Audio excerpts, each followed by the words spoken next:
Olá, pessoal. É, eu vou deixar a câmera ligada até dar tempo de as pessoas entrarem para juntar um pouco e eu poder começar. Vamos ver se é 1, 2 minutinhos. Enquanto isso, vejam minha estante maravilhosa, minha máquina de escrever antiga, que foi recuperada do lixo alheio, e do qual tenho muito orgulho. Mas caso você esteja aqui sem você saber muito bem por que você está, a proposta dessa transmissão para vocês é falar um pouco sobre aula online, aula remota, aula à distância, em torno desse contexto do coronavírus, do Covid-19. Muitas instituições tiveram, na realidade, ou estão tomando decisões relacionadas à tentativa de implementar sistemas de aula online imediatamente. E um dos problemas, ou uma das características, na realidade, é que muitas dessas instituições não são instituições de ensino à distância regular, não tem como sua principal proposta.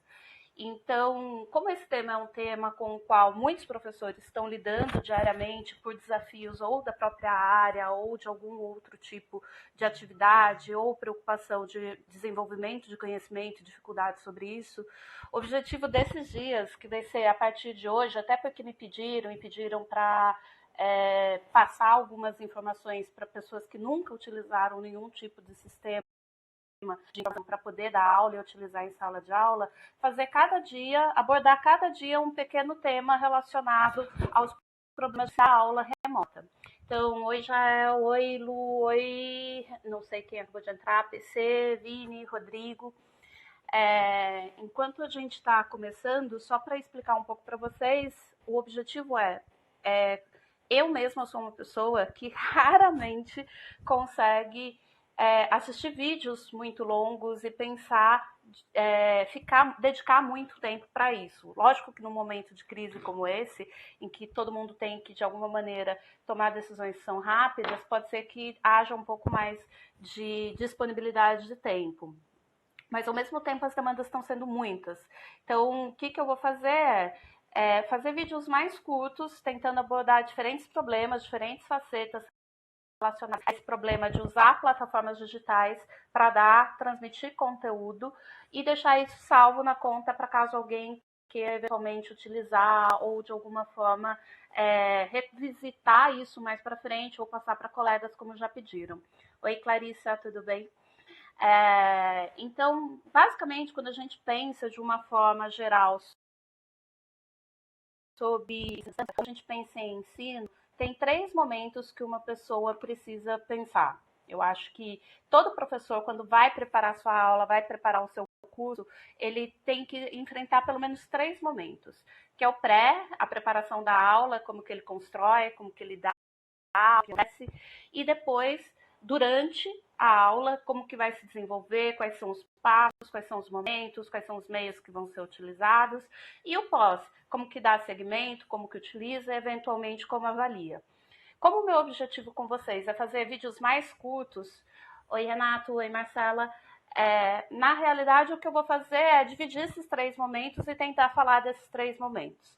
Então, hoje eu vou tentar trazer algumas preocupações que é importante que toda pessoa que esteja envolvida com ensino ou utilização de tecnologias para transmissão de conteúdo precisam pensar, principalmente num contexto de tanta desigualdade social. É muito ser levado em consideração para preparar conteúdos, porque preparar conteúdos digitais implica que há a disponibilidade dos recursos necessários para tal. E na maior parte das instituições, o que acontece? Essas instituições não ofereceram e não fecharam curso de ensino à distância, então elas não precisaram nem providenciar ou garantir para o professor que o professor tivesse essa tecnologia, nem cobrar do aluno uma declaração ou um comprometimento da disponibilidade dessa infraestrutura para ele poder fazer e utilizar esse tipo de recurso. Então, nesse momento pré, principalmente levando em consideração que agora está todo mundo tendo essas dificuldades, o que uma pessoa precisa pensar? Eu acho que a maior contribuição é pensar que não é só o aluno que você tem que levar em consideração, o próprio professor você precisa levar em consideração. Oi, Rafa, oi, Del, oi, Vitor, oi, Lau, Denis. Ai, Denis. Matheus, sejam todos bem-vindos. Então, primeira questão. Com relação, eu acho que isso é fundamental, sem isso não adianta nem falar de professor, porque é a condição primeira, que é o aluno. A gente vive num contexto em que 60% dos trabalhadores brasileiros ganham menos do que um salário mínimo, ou ganham até um salário mínimo por mês. A população vai ter um computador pessoal em casa, acesso ilimitado à internet, o quanto vai ter, por exemplo, um espaço para ela própria, que não seja um espaço compartilhado. Aí, Denise, o quanto ela vai ter de tempo dentro daquela casa ou da sua casa para poder. Oi, Mari, oi, Sofia, oi, Bru. Isso são questões fundamentais. Então, no meu caso, o que eu fiz com as turmas que ficaram comigo? A minha primeira providência, quando se começou a dirigir no sentido de suspender aulas e transferir as aulas para aulas que fossem online, que fosse tentar fazer isso de uma forma remota, foi tentar fazer um levantamento com os alunos de qual era a infraestrutura dos alunos das minhas turmas. É lógico que fazer isso no nível de curso, com todos os professores, cursos e departamentos envolvidos, isso às vezes pode demorar mais ou encontrar resistência de outros professores que não entendem a necessidade disso. Então, muitas vezes você pode tentar fazer isso até para você ter um quadro e poder reagir diante das demandas que são apresentadas. Não adianta a instituição falar para você dar aula em vídeo se a realidade é que tem alunos que não vão poder assistir vídeo. Porque se você der uma aula em vídeo, com conteúdo online apenas no momento que você está fazendo essa gravação, o aluno que não tem a estrutura necessária ou não tem aquele determinado tempo vai ficar sem e isso acaba sendo excludente. Então, o que eu usei para fazer esse levantamento?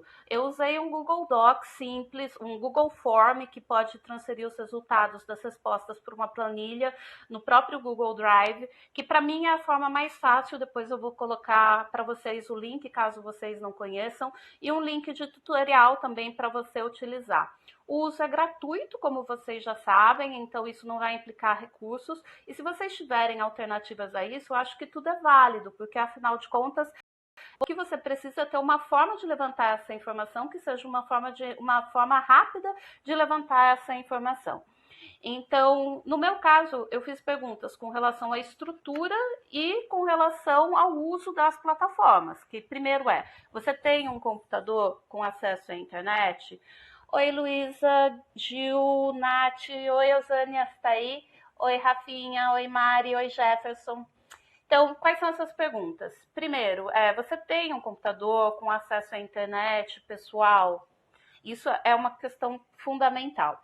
Segunda questão se você não tem um computador, você tem um celular? Se você tem um celular com acesso à internet, você tem um plano de dados ilimitados ou você tem um plano com limitação de dados? Isso é um fator relevante também, porque não basta ter o celular se ele não tiver um acesso sem limites. Já é difícil você fazer isso só com o celular, a sua participação vai ser outra. Mas quando tem limitação de dados, você precisa ter em consideração que seu aluno pode ter um volume de dados que precisam ser guardados para situações de emergência, telefonemas, chamadas com seus familiares, eventualmente até sistema de saúde. Então, se você tiver alunos que tenham na sua sala planos de dados limitados, o ideal é que você já exclua de cara essa possibilidade num sistema de isolamento, se você quer contribuir e implementar esse isolamento, há a possibilidade de utilização de vídeo. E tem uma segunda questão que é uma terceira questão, que é basicamente, primeiro, qual é a infraestrutura, segundo, qual é o acesso à internet, e a terceira que vai ser qual é o conhecimento e uso que esses alunos fazem das plataformas que estão disponíveis para você, que você precisa saber antes de você planejar o que você vai fazer. Apesar da gente viver numa geração hoje, e às vezes eu brinco com os meus alunos sobre isso, que muitos dos meus alunos já nasceram com tudo que eu vi nascer, e eu fico espantada como às vezes eles não usam tudo que eu uso, isso é um fato. Não é porque as pessoas nasceram na era da informação que todo mundo vai utilizar todas as plataformas que estão disponíveis. Então é bem importante você saber se na sua sala tem todo mundo sabe usar aqueles recursos que estão sendo apresentados, e se tem pessoas que sabem e que podem ajudar os colegas. Isso é muito importante, porque é muito mais fácil um do mesmo nível, do mesmo grupo, fazer esse processo de ajuda e auxílio do que o completa que não tem nenhum contato. Seja o DTI da faculdade, seja você mesmo. O contato vai ser muito mais direto e imediato com os alunos da própria sala. Esse tipo de questão é uma questão importante de você colocar.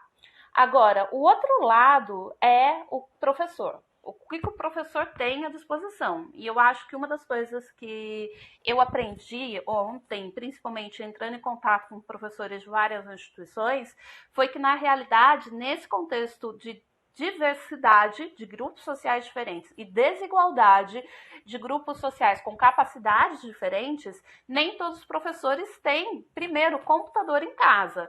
Então, aí é um cuidado que a instituição tem que ter e você precisa levar em consideração. Oi, Leti, Luísa, Luana, Gi. Oi, Rachi, você tá aí? Que legal. A Rafaela. Isso pode parecer surpreendente, pelo menos eu fiquei bem surpresa de perceber que nem todos os professores com quem eu conversei tinham um computador em casa. E essa realidade é uma realidade que marca alguns grupos em especial, porque lógico que existe aquele caso da pessoa que teve problema com o computador e o computador foi com cedo e agora numa situação de isolamento pode ser que a pessoa não consiga pegar o seu computador. Mas existem outras situações, são situações mais permanentes. E aí uma questão que é muito importante é pensar nos professores mais velhos, que são justamente o grupo de risco nessa pandemia que a gente está vivendo agora. Que tem duas questões. A primeira é, esses professores mais velhos têm acesso ao equipamento, e segundo, esses professores mais velhos sabem usar o equipamento. E quando a gente fala de equipamento, não é só ter um celular ou ter efetivamente o computador. Então, como eu falei para vocês, eu encontrei professores que não tinham computador em casa, mas existe uma estrutura adicional a celular e computador, que é, por exemplo, você tem tripé, os tripés, porque não dá para você ficar com o celular uma hora e meia na sua mão gravando isso. Não faz sentido, e isso principalmente você precisa levar em consideração que a gente é um grupo, os professores são um grupo marcado por tendinite, ler e coisas do gênero. Você ficar uma hora segurando alguma coisa, colocar em cima de livro, deixar o material em algum lugar que não seja, não tem acessibilidade, é mais para quem está vendo do que efetivamente benefício. Então, uma questão muito legal aqui é você ver se você tem tripé. Pode ser esse tripé básico, que em geral vem com um monte de material, a gente esquece perdido em outro lugar, ou um material que seja mais profissional. Eu, por exemplo, sou uma pessoa que gosta muito de fotografia é meu hobby, então eu estou fazendo a gravação dessa live, vou fazer as das próximas, na realidade, com um tripé profissional. Não só o tripé, mas uma coisa que é bem interessante é um tripé, vocês não estão vendo, mas eu estou com uma bateria extra de 2 cargas, eu poderia ficar aqui algumas horas fazendo essa transmissão, que é o objetivo. Para poder vocês verem que tem uma certa estabilidade o vídeo. Então, isso não faz com que o aluno perca a atenção de alguma forma, nem dá um problema de saúde. Outra coisa que é muito importante você saber é se você tem esse fone com um microfone que seja adequado para fazer essa gravação ou não. Ou se você tem, eventualmente, algum tipo de tecnologia como esse gravador, que às vezes eu uso para aula, que é um gravador profissional. Oi, Denis. É bom saber que vocês estão aí. Se precisar usar esse vídeo, pode usar também, está à disposição, eu vou deixar ele público. Então, eu, por exemplo, eu uso de vez em quando esse gravador, que é um gravador profissional, até do pessoal de música, para fazer gravação de aula, e não só gravação de entrevista em pesquisa, porque ele grava com grande qualidade, ele isola barulho exterior, e isso ajuda muito quem está ouvindo a se concentrar. Se você não tiver computador, câmera, se você não tiver um tripé e não tiver essas formas de fazer captação de áudio, e algumas delas talvez eu fale para vocês nas próximas lives, eu recomendo que a parte de vídeo seja simplesmente deixada de lado, porque vai prejudicar. O que você pode fazer, então, vai ser só uma gravação de áudio, que vai ser muito mais fácil. Isso supondo que seus alunos tenham acesso a dados ilimitados, porque se eles não têm acesso a dados ilimitados, simplesmente você vai descartar isso de começo, é de cara. Você tem que partir como solução o áudio. E aí fica mais fácil de você fazer a gravação, por exemplo, com o microfone do celular perto, numa sala fechada, sem grande movimento. Então, isso é de estrutura, e a segunda questão é conhecimento das plataformas. E aí, novamente, a gente precisa ver que existem grupos de professores que têm não só o acesso, mas a utilização e o domínio dessas tecnologias desde nenhum até muito. E que diferentes grupos vão ter diferentes necessidades. Então, uma coisa que eu tenho procurado, eu estou procurando agora, é procurar pessoas que possam fazer assistência de pessoas mais velhas com paciência e respeito. Porque cada grupo tem a sua necessidade e nesse processo de aprender, a gente precisa adequar o processo às realidades de cada grupo, de cada pessoa. Isso, aliás, é algo que a gente precisa pensar na própria sala de aula. E, embora a gente tente, às vezes não consegue fazer isso de forma perfeita. Mas é uma luta eterna e é algo que a gente precisa fazer sempre levando em consideração. Oi, Luan, Gabi, Bruna. Oi, Bruno. Natasha, tudo bem? Então, essas questões são questões prévias que vocês precisam levar em consideração. Não se pode pressupor que todos os alunos e todos os professores tenham. No seu caso individual, você não pode pressupor que os seus alunos tenham. E aí pensar uma outra coisa que começa a ser muito relevante, que é o formato da aula, que você precisa planejar a aula de uma maneira diferente. Por quê? Porque, primeiro, pode ser que você não consiga utilizar vídeo, pode ser que você só consiga utilizar áudio, você não vai estar presente para poder, por exemplo, dar um tempo para os alunos lerem um texto, aplicar, fazer perguntas, método socrático, esqueça. Você não vai poder ter um tempo de espera a reação dos alunos para poder fazer isso. E você só mandar o áudio, só mandar o vídeo, não é aula à distância. A gente já sabe, isso já está muito claro há muito tempo, que aulas expositivas, que são na realidade lectures, que a gente chama, as conferências, elas não geram resultado. O nível de apreensão do conteúdo dos alunos, seja qual for, pode ser eu, pode ser uma outra pessoa, vai ser muito mais baixo em relação a outros tipos de aula que, na realidade, incluam formas de fazer o aluno tornar a sua observação ativa, participante, que torne aquilo, que faça aquilo fazer sentido com relação aos elementos que os alunos já têm de alguma forma. Sejam esses elementos trazidos por você no início da aula, sejam esses elementos preparados depois para você de alguma forma.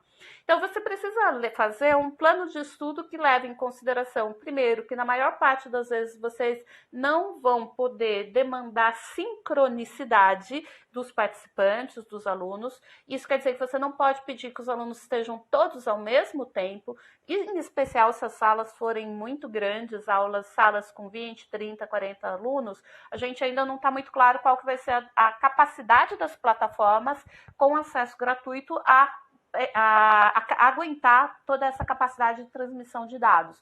Isso a gente está vendo isso no esquema de tentativa e erro, né? Erro e acerto para ver o que vai adiantar. Mas isso já é um fato, então você precisa pensar antes da sua aula esquemas que não requeram sincronicidade. Eles podem requerer, por exemplo, algum tipo de dinâmica. Um grupo faz uma coisa primeiro, o outro grupo faz outra coisa depois, e assim por diante. Ou você pode estabelecer passos, que é o que eu comecei a fazer em parte das minhas disciplinas. Então, parte das minhas disciplinas eu comecei a colocar, olha, primeiro passo, segundo passo, terceiro passo, e ali, eventualmente, um terceiro ou quarto passo, um que seja meu, de retorno de um arquivo que eu já combinei com os alunos, que vai ser áudio, porque nem todo aluno tem disposição a dados limitados de internet. E como a gente não pode garantir enquanto instituição isso, no momento, você não pode cobrar do aluno que use isso, como a gente combinou lá um pouquinho antes, dentro dessa transmissão. Então, um primeiro passo não precisa ser necessariamente para você pensar como que você vai dar, como que você vai organizar a aula, a leitura da bibliografia. Pode ser, não precisa. No meu caso, eu estou incluindo essas duas possibilidades. Um primeiro passo, às vezes, leitura de um texto prático, de leitura de um problema, ou efetivamente a leitura da bibliografia. Num segundo momento, você pode pedir, se você não pediu a leitura da bibliografia, pedir a leitura da bibliografia. Você pode pedir o fichamento, não precisa excluir a possibilidade de fichamento, mas o que você não pode considerar é que o fichamento substitui a aula. Principalmente porque, na realidade, o fichamento, se ele não for feito de uma forma dirigida, ele não necessariamente vai pegar os pontos que você quer trabalhar em aula. Nas minhas turmas, o que eu comecei a fazer é dar orientação para o fichamento. Da mesma forma que você faz uma leitura orientada, faça um fichamento orientado. Então, quais são os pontos que você tem que levar em consideração ao ler esse texto, essa bibliografia? E como que você pode efetivamente levar, quais são os pontos que você precisa anotar para você responder a questões posteriores? Você precisa pedir, enquanto professor, o fichamento para o aluno antes da aula? Depende. Agora, isso vai depender tudo da dinâmica. O que você precisa pensar, primeiro, é que qual é a infraestrutura que está disponível para vocês, se você vai poder utilizar o que, como, e depois que essa aula ela precisa ser pensada antes em etapas que não envolvam sincronicidade entre os alunos ou entre os alunos e o professor. E isso acontece muito. Eu faço parte de vários grupos de professores e um dos grupos em que eu estou agora, 2 professores comentaram, com creche, suspensa, com eles trabalhando em casa, a demanda dos filhos, principalmente quando é bebê ou é criança, é praticamente impossível. Na sexta-feira à noite, semana passada eu já comecei a fazer alguns encontros, tanto de coisas, de atividades que eu participo como participante, quanto atividades liderando por internet. E numa das que eu estava como participante, que é um ateliê, aliás, um ateliê que eu super recomendo, um ateliê de prosa, de ficção, de uma colega minha chamada Ana Rushi, fazendo propaganda. Ana, quero desconto. Aliás, oi Ana, Maitê, Isabela, Isabel, Léo, Bruno, Stephanie, Vitória, sejam bem-vindos. A gente já está terminando porque o objetivo é fazer vídeos curtos. Mas nesse ateliê que eu estava, também uma das meninas, a gente fez a distância, entre as várias razões, evitar o risco de transmissão da doença, mas uma das participantes era uma mulher que tinha um filho relativamente pequeno, era uma criança, não era nem tão pequeno, não era bebê, mas o tempo todo que ela estava, a criança estava em cima dela. Uma coisa seria se ela tivesse o tempo de sair, outra coisa é ela dentro da casa, as demandas mudam completamente. E isso é uma realidade que a gente precisa levar em consideração.